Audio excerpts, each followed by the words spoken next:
મિત્રો, આજે એક એવા નવયુવાન સાથે આપને પરિચય કરાવવા જઈ રહ્યો છું કે જે પોતાને ભારતીય તરીકે ઓળખાવે છે અને જેમને ગુજરાત ગૌરવ રત્નથી પુરસ્કૃત કરવામાં આવી રહ્યા છે અને તેઓ અલ્ટ્રા રનર છે અને ગ્રીનિચ વર્લ્ડ રેકોર્ડની અંદર પોતે રેકોર્ડ બનાવી ચૂક્યા છે એવા રૂપેશભાઈ મકવાણા કે જે પોતાને ભારતીય તરીકે ઓળખાવે છે એમને આપણે મળીએ. જય હિન્દ. જય હિન્દ. રૂપેશભાઈ નમસ્કાર. આપનો પરિચય. મારું નામ રૂપેશ મકવાણા છે અને કર્ણાવતી મહાનગરમાં નિવાસ સ્થાન છે. નવયુગ સ્કૂલમાંથી મેં પ્રાથમિક અભ્યાસ શરૂ કર્યો. કોલેજ નરોડા કોલેજમાંથી પૂર્ણ કરી અને અત્યારે હું એથ્લેટિક કોચ છું, તેની સાથે અલ્ટ્રા રનર છું. કયા કયા રેકોર્ડ્સ તમે બનાવ્યા છે? મેં Guinness book of world record બનાવ્યો છે અને world wide book of record બનાવ્યો છે. એક છે સતત 75 કલાક દોડવાનો. જ્યારે દેશ આઝાદી કા અમૃત મહોત્સવનું ઉજવણી કરતી ત્યારે 75 કલાક સતત દોડીને રાષ્ટ્રને ડેડિકેટ કર્યું. અને બીજો રેકોર્ડ છે 6000 કિલોમીટર, જે સુવર્ણ ચતુર્ભુજ માર્ગ આપણે કહેવાય છે, અટલ બિહારી વાજપેયી સાહેબે બનાવ્યો, દિલ્હી, મુંબઈ, ચેન્નઈ, કલકત્તા, તે દોડીને 88 દિવસમાં પૂર્ણ કર્યું. અને મેં સાંભળ્યું છે કે તમે રિંગ રોડની દોડ પણ 7 વખત પૂર્ણ કરી છે. બિલકુલ. હું જ્યારે આ પ્રેક્ટિસ કરતો 6000 કિલોમીટરની 75 કલાક જ્યારે કર્યું, 375 કિલોમીટર, તો એની પ્રેક્ટિસ હું રિંગ રોડમાં કરતો, કારણ કે મને 50 કિલોમીટરથી વધારે જ અંતર મારે કાપવું પડે, તો એવું ક્યાંય મળતું નહીં. પછી સર્ચ કર્યું તો આપણો રિંગ રોડ 78 કિલોમીટરનો હતો, તો હું રેગ્યુલર ત્યાં પ્રેક્ટિસ કરતો. આ રનર તરીકેનો વિચાર તમને કોની પ્રેરણાથી મળ્યો? એટલે એવું કહેવાય કે ભગવાને બધાને એક ટેલેન્ટ આપ્યું છે. તો મને નથી ખબર, પણ મને દોડવું બહુ જ ગમતું હતું. ત્યારે દોડ વિશે ખબર બી નહીં કે આવી કોઈ ફિલ્ડ છે કે આમાં પણ કરિયર બનાવી શકાય, પણ બસ મજા આવતી હતી એટલે દોડ્યો. પછી જેમ જેમ ખેલ મહાકુંભ 2010માં આવ્યું, એમાં મેં 400 મીટરમાં ભાગ લીધો, એમાં જીત્યો. ધીરે ધીરે આગળ વધ્યો અને પછી ફિલ્ડ વિશે ખબર પડી અને પછી આ દિશામાં ખૂબ મહેનત કરી. હવે આપને મેં સાંભળ્યું છે કે તમે સોમનાથથી પશુપતિનાથ સુધી દોડ લગાવવાનો છો. એ કેટલા કિલોમીટર, શું એના વિશે પ્રકાશ પાડશો? બિલકુલ. હું 22 સપ્ટેમ્બર એટલે કે પહેલી નવરાત્રિના દિવસે સોમનાથથી રનિંગ શરૂ કરવાનો છું. જે સોમનાથથી અમારો કોન્સેપ્ટ છે જ્યોતિર્લિંગ ટુ જ્યોતિર્લિંગ. તો સોમનાથથી રનિંગ શરૂઆત કરું છું. એ ટોટલ 2300 કિલોમીટર, સોમનાથથી પશુપતિનાથ, નેપાળ. અને રોજનું 80 કિલોમીટર દોડીને 30 દિવસની અંદર Guinness book of world record ફરી કરવાનો છે. ત્યાંથી મને 35 દિવસનો ટાર્ગેટ છે અને મારો પર્સનલી ટાર્ગેટ 30 દિવસનો છે. આપ યુવાનો માટે પ્રેરણા સ્ત્રોત છો અને આનંદ થયો. આ કરવા પાછળનો આપના હેતુ શું છે? મુખ્યત્વે હેતુ એવું છે કે હું પહેલેથી એવું જ હતું કે કંઈક રાષ્ટ્ર માટે કંઈક કરું. તો પહેલાં મારો એ વિચાર એવો હતો કે હું દેશ માટે શહીદ થઉં. પછી ધીરે જેમ જેમ આગળ વધે એમ ખબર પડી કે રાષ્ટ્ર માટે શહીદ થવાની જરૂર નહીં, રાષ્ટ્ર માટે જીવવાની જરૂર છે. તો પછી એવું નક્કી કર્યું કે હવે આપણે રાષ્ટ્ર માટે જીવીએ. પછી 1000થી વધારે યુવાનોને પર્સનલી જઈને મળ્યા. એવો વિચાર આવ્યો કે આ રાષ્ટ્ર આપણો વિશ્વનો સૌથી શક્તિશાળી દેશ છે અને જેમાં યુવાધન સૌથી વધારે છે. તો આપણો દેશ ક્યાંક ને ક્યાંક પાછળ છે. તો કયા કારણોસર પાછળ છે? આજનો યુવાન ક્યાં છે? તો 1000થી વધારે યુવાનોને પર્સનલી મળ્યા. એમાંથી અમુક 4 રાક્ષસ બહાર નીકળ્યા જે યુવાધનને ખલાસ કરી રહ્યા છે. અને સ્વામી વિવેકાનંદજી એવું કહેતા કે જો કોઈ રાષ્ટ્રને મજબૂત કરવો હોય તો એના યુવા પેઢીને મજબૂત કરો, રાષ્ટ્ર ઓટોમેટિક મજબૂત થશે. તો બસ આ જ વિચારધારાને પકડીને એની ઉપર યુવાનો ઉપર રિસર્ચ ચાલુ કર્યું. એમાંથી 4 રાક્ષસ બહાર નીકળ્યા કે જેમ કે યોગા વ્યસન થઈ ગયા. અત્યારે આપણે જોઈએ છીએ નાના છોકરાઓ વ્યસન કરે છે. મોબાઈલનો વધુ પડતો ઉપયોગ થઈ ગયો. જે 2-3 વર્ષના હોય તો મોબાઈલ વગર ખાવાનું નહીં ખાતા. ડિપ્રેશન થઈ ગયું. રોજના કહેવાય કે 500થી વધારે સુસાઇડ થાય છે ભારત દેશમાં અને એની ઉંમર 15થી 35 વર્ષ છે.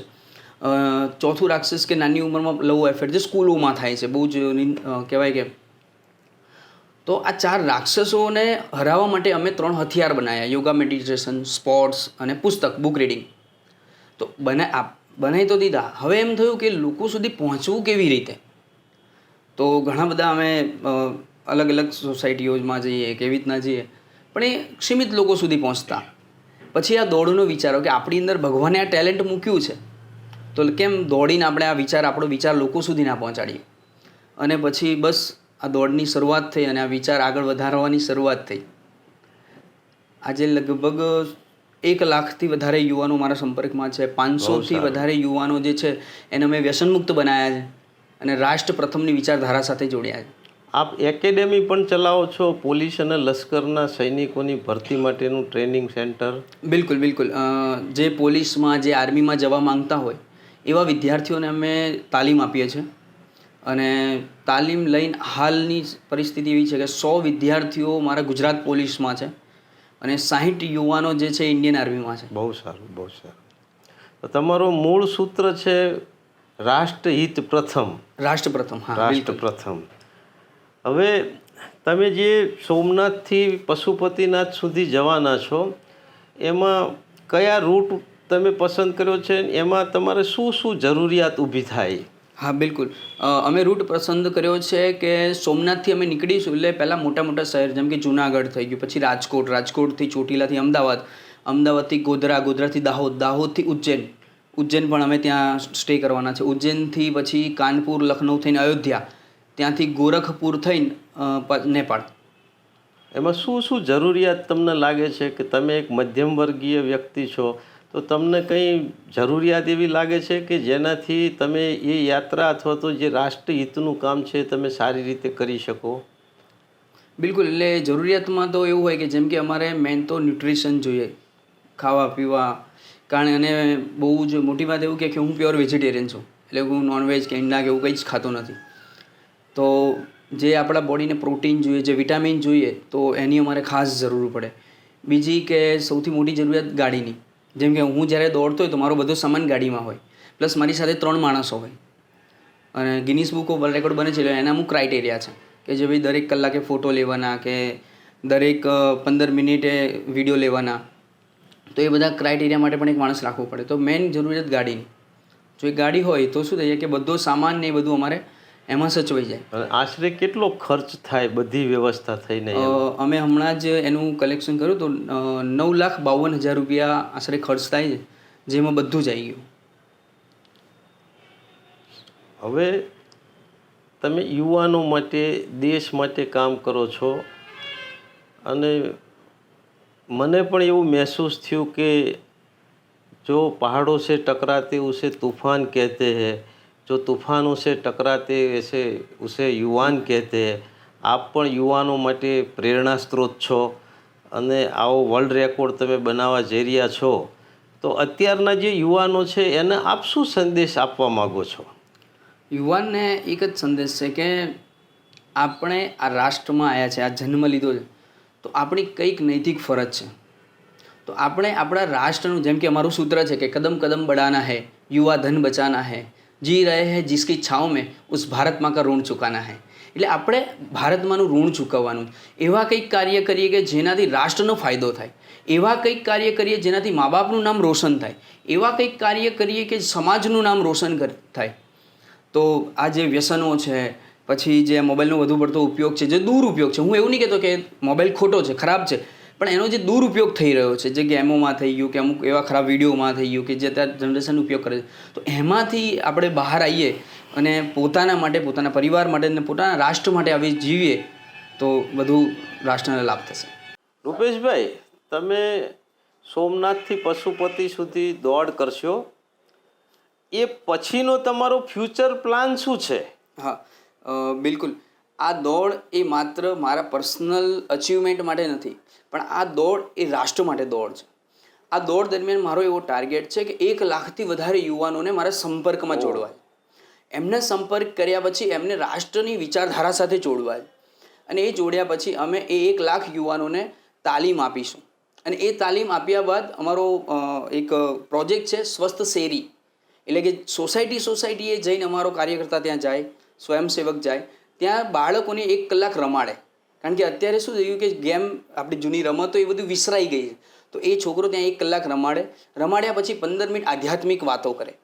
કારણ કે આજના યુવાનોને જો આ બધામાંથી બહાર કાઢવા હશે તો આધ્યાત્મિક સાથે જોડવા બહુ જ જરૂરી છે.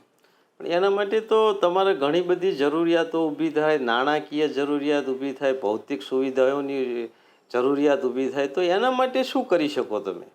એટલે નાણાકીય તો હજી કેવું છે કે પ્લાનિંગ કર્યો છે આટલો, પણ હજી સુધી એવી સ્પોન્સર સાથે વાત ચાલી રહી છે. જોઈએ હવે ભગવાન શું કરે છે, અને બધાનો જો સપોર્ટ મળી જાય તો આ કાર્ય સરળ થઈ જાય. એમાં તમે કોઈ ફાઉન્ડેશન કે એની કોઈ મદદ લઈ રહ્યા હોય કે તમે બનાવવાના હોય? બિલકુલ બિલકુલ. અમે આને માટે દેશ સેવા ફાઉન્ડેશન કરીને અમે એક સંસ્થાની શરૂઆત કરી છે, અને ઓલરેડી આ સંસ્થા ચાલે છે. અને આ સંસ્થાની અંદર અમે સ્લમ વિસ્તાર હોય, જે સેવા વસ્તીના બાળકો હોય, એને અમે નિઃશુલ્ક ભણાવી રહ્યા છીએ.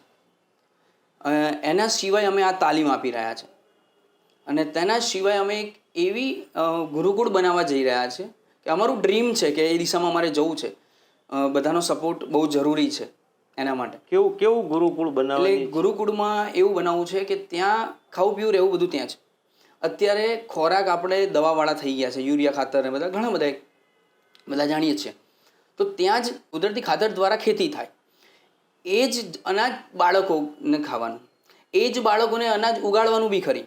ત્યાં જ ગૌશાળા, એ જ બાળકોને ચોખ્ખું દૂધ મળે, ઘી મળે, ચોખ્ખું અનાજ મળે, અને સવાર સાંજ એને જે અભ્યાસ છે એ તો ખરો જ, એના સિવાય એ બાળકોને અમે શારીરિક મજબૂત બનાવે. જેમ કે કોઈને સ્પોર્ટ્સમાં જવું હોય તો એને એની તાલીમ આપી છે, કોઈને યોગામાં કરિયર બનાવવું તો એને આપી, જેની જેવી ગોડ ગિફ્ટ હોય, જેને જેવી ગોડ ગિફ્ટ, જેને જેવો ઇન્ટરેસ્ટ હોય એ દિશાનું અમે આખું અભ્યાસ કરીશું. એટલે શું થશે કે કેમ્પસની બહાર જવાનું જ નહીં, ખાવું પીવું બધું જ મજબૂત અને એકદમ કુદરતી ખાતર દ્વારા બને તો સાહેબ આજનો યુવાન બહુ જ મજબૂત બની જાય. બહુ સરસ, બહુ સરસ. મિત્રો, આજે રૂપેશભાઈ સાથે આપની મુલાકાત થઈ.